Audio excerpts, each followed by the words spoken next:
हज की अक़साम की तरफ। हज की 3 किस्में हैं, हज इफराद,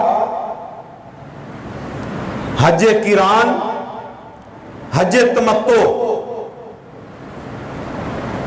ये बातें समझनी है भाई। अल्लाह ताला, क्या अल्लाह का पता, ये पैसों से अल्लाह का बुलावा आ जाए। कई ऐसे गरीब हैं उनके पास रुपया भी नहीं होता, अल्लाह की तरफ से बुलावा आता है, वो चले जाते। लेकिन समझना है ये मौजू।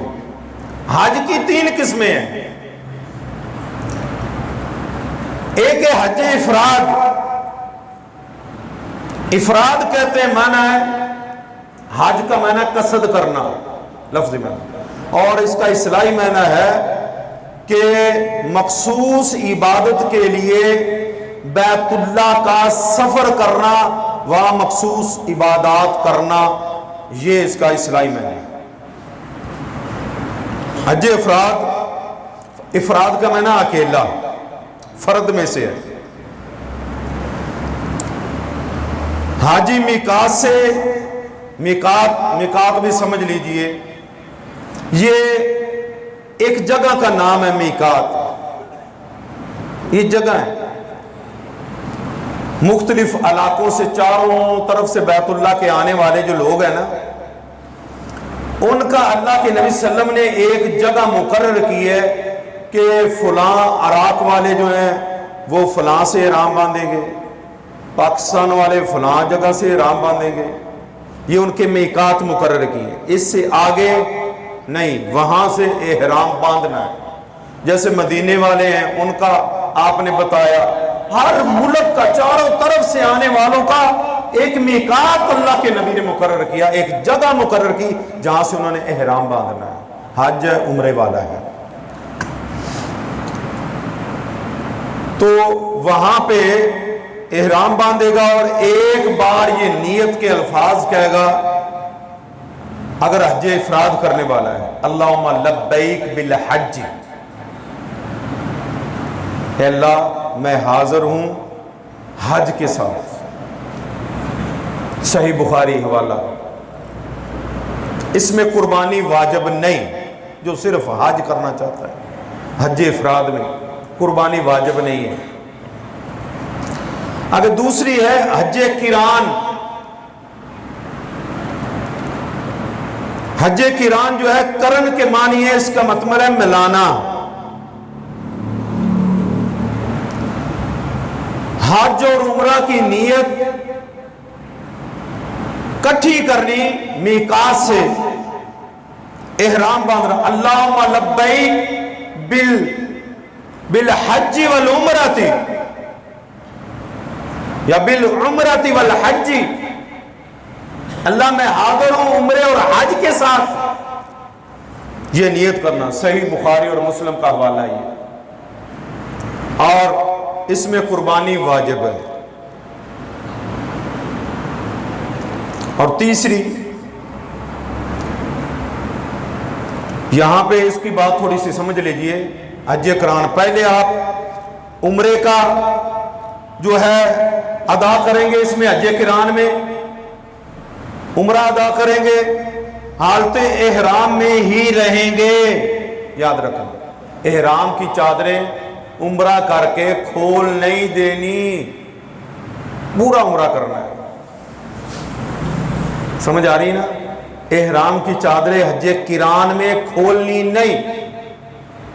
हमारे लोगों को ये पता ही नहीं है, उनको पता ही नहीं है कि हमने कौन सी हज करने जा रहे हैं। सारी जिंदगी अपनी जाया कर देते हैं, उम्र गुजार लेते हैं, बूढ़े हो जाते हैं, फिर औलाद पड़ती, चलो जी बाबे ने हज उम्रे ते ही भेज छड़ी। वो बाबे को पता ही नहीं होता, कभी जिंदगी में उन्होंने समझा ही नहीं दी, कभी उन्होंने नमाज का सजदा ही नहीं दिया, उसे कुछ आता ही नहीं। उसे भाई आप वहां भेज रहे हो, वो क्या करेगा, क्या करेगा? जिंदगी मेरे भाइयों ऐसे नहीं। अल्लाह ने कहा है कि वमा खलक़तुल जिन्न वल इंसा इल्ला लियअबुदून, इबादत के लिए मैंने पैदा किया इंसानों तुम्हें जिन्नों। तालबुल इल्मी फरीज़तुन अला कुल्ली मुस्लिमिन, ये कुरान और हदीस का इल्म फर्ज है तुम पे सीखना। हम फर्ज को छोड़ के हम स्कूलों की तालीम पे जो दुनियावी गर्जो गैर के लिए है हम उस पे ज्यादा तवज्जो देते हैं, दीन को हमने पीछे छोड़ा हुआ है। अभी कितने लोग हैं, आपके भी मुशाहदे में होगा कि इन लोगों को 70, 75, 65, 60, 50 साल उम्र हो चुकी है, नमाज तक नहीं आती। क्या फायदा? कोई फायदा है? हम आज करने जा रहे हैं, उम्रा करने जा रहे हैं, हाजी साहब हो गए हैं। यारो सोचो, सोचिएगा, ये लाजमी सोचिएगा कि अल्लाह अगर हमने इतनी उम्र गुजार के अल्लाह की नेमतें खा के हम वहां अल्लाह की बारगाह में जाएंगे, अल्लाह कहेगा क्या तुम लेके आए हो? समझिएगा दीन को, ये फर्ज है तुम पे समझना दीन। ऐसे जिंदगी नहीं, तहारत का पता नहीं, गुस्ल का पता नहीं, वुजू का पता नहीं, नमाज का पता नहीं, हमसायों के हकूक, सारे मामलात, ये दीन समझना फर्ज है। काम जिंदगी गुजार रहे हैं, कैसी जिंदगी है हमारी? जानवर, उनसे नहीं पूछा जाएगा, उनसे कोई सवाल नहीं किया जाएगा, वो खाएंगे पिएंगे मर जाएंगे, बस खत्म। इंसान है, तुमसे सवाल होगा। अगर तुम्हारे अमाल गलत है तो अल्लाह के नबी भी कहेंगे सोहकन सोहकन मन गय्यर बादी, पीछे दुरा दो इनको, मेरे से दूर कर दो, ये मेरी उम्मत ही नहीं है। फिर क्या बनेगा? दीन की तरफ आइए।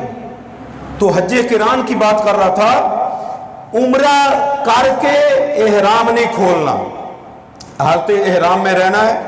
फिर 8 जिलहिज्जा को आपने मिना जाना है, हज्जे किरान वाले, और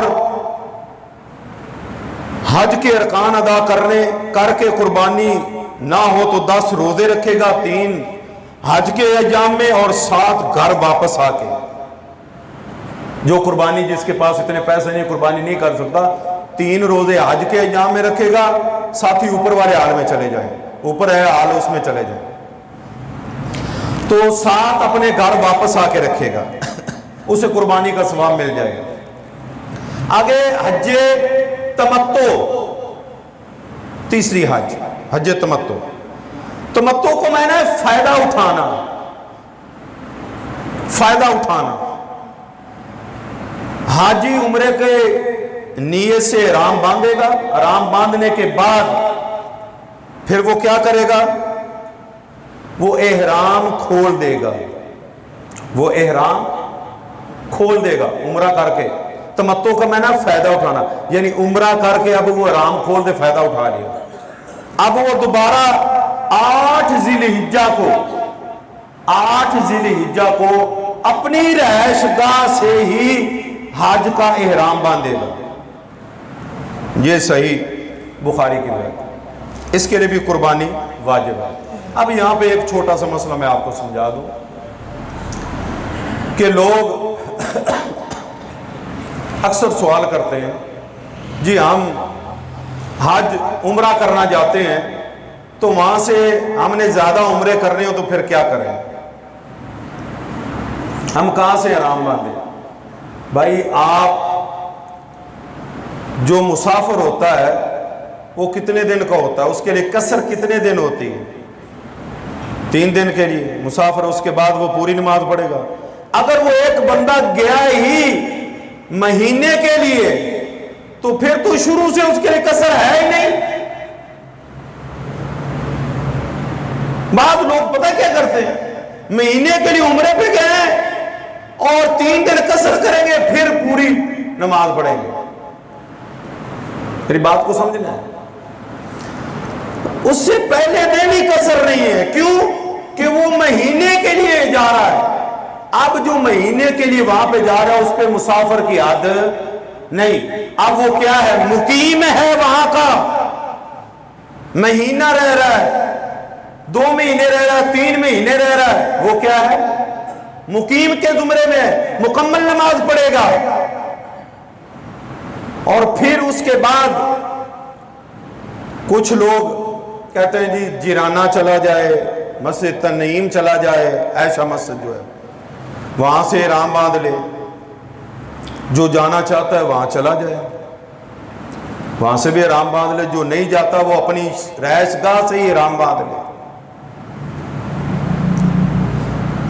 अब ये बात बड़ी मुश्किल है। सही बुखारी का हवाला है, हजरत अब्दुल्ला बिन अब्बास रजी अल्लाह तआला हदीस के रावी कि मक्के वाले मक्के से इहराम बांधेंगे। जब एक हज करने वाला हज तमत्तो करने वाला इहराम का उम्रा, उसने इहराम उम्रे का इहराम खोल दिया, अब अल्लाह के नबी ने फरमाया वो वहां से ही इहराम बांध ले। बांध रहा है ना हज का इहराम, तो उम्रे का क्यों नहीं बांध सकता? आपने फरमाया मक्के वाले मक्के से, जब वो 3 महीने के लिए मुसाफिर नहीं, वहां का मुकीम है, उस पे मुकीम वाली जो है कसर नहीं लग रही, मुकीम वाली नमाज पढ़ रहा है, तो फिर उस पे वो वहां से भी अपना रहायशगाह से भी अपने उम्रे का एहराम बांध सकता है। तो ये है हज की अक़साम, 3 किस्में हज की। अब इसके बाद मीकात, हमारा पाकिस्तान का जो मीकात है, हमारे तो लोग पैदल नहीं जाते, जहाज पे जाते हैं।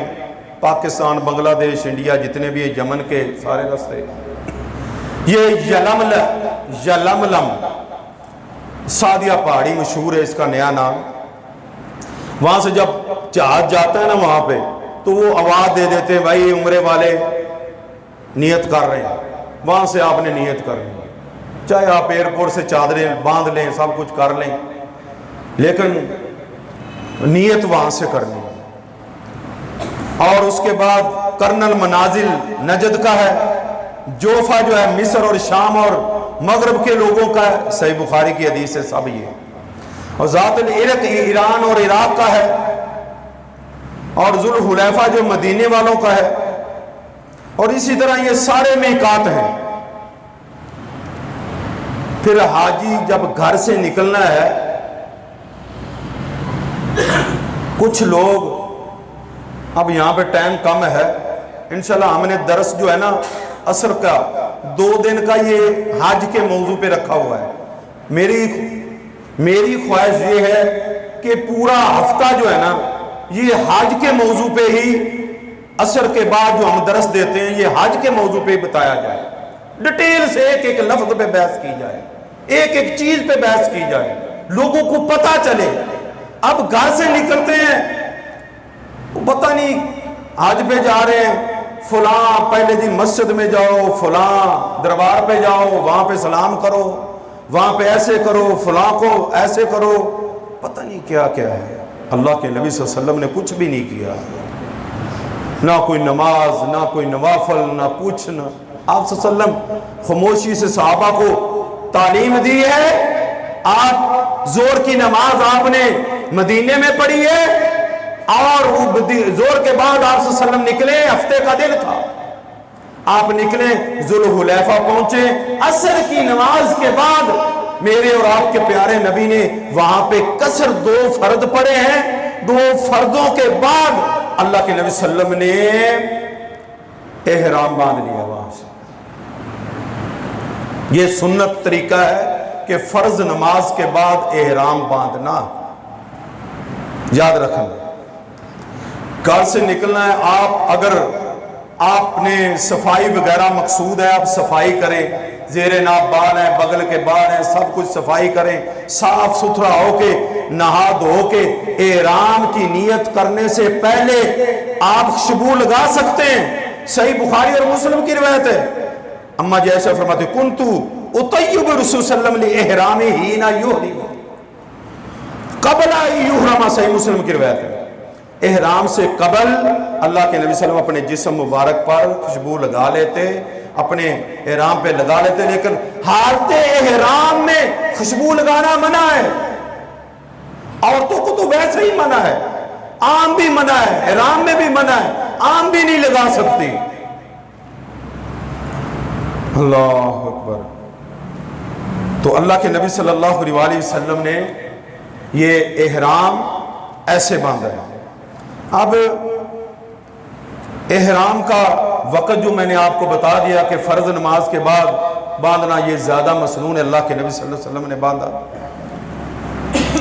ये सही बुखारी और मुस्लिम की मैंने हदीस बयान की है, जो आप सल्लम की, आपने हफ्ते के दिन निकले और 2 रखते आपने पढ़ी असर की नमाज की कसर जुलुलैफा में, और वहाँ से आपने हराम बांधा। और हराम की चादरें जो हैं मर्द के लिए, सही बुखारी की रिवायत, मर्द की चादरें दो चादरें, एक नीचे एक ऊपर, ये 2 चादरें। औरत का एहराम जो है वो जो भी लिबास है उसके लिए कोई कैद नहीं, जो मर्जी लिबास पहने, जो आम रूटीन में वो पहनती है वो पहने। तो इंशाल्लाह बाकी जो है इससे आगे हम बयान करेंगे। इसमें बड़े मसाइल हैं, इसमें बहुत ज़्यादा मसाइल हैं, ये लिबास के मौजू पे बहुत ज़्यादा मसाइल हैं। इंशाल्लाह अगले जुमे में भी और दुरूस में भी इसी पे बहस होगी इंशाल्लाह। अल्लाह अमल की तौफीक अता फरमाए।